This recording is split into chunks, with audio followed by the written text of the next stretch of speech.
திருமலை ஜனவரி 2, 2025.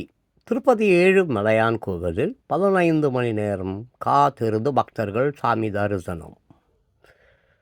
சென்னை 28 மாவட்ட ஊரக உள்ளாட்சி அமைப்புகளுக்கு தனி அதிகாரியை நியமித்து அவசர சட்டம் கவர்னரின் ஒப்புதலுக்கு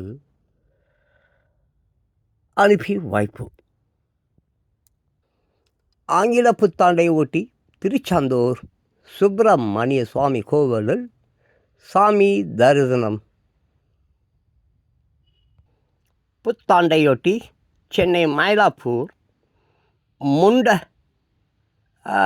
முண்டக்கண்ணி அம்மன் கோவில், வடபழனி முருகன் கோவிலில் நேற்று பக்தர்கள் கூட்டம் நிரம்பி வழிந்ததை படத்தில் காணலாம். பெசநகர் அணை வேளாங்கண்ணி மாதா தேவாலயத்தில் புத்தாண்டு சிறப்பு திருப்பலி நேற்று நடைபெற்ற போது எடுத்த படம்.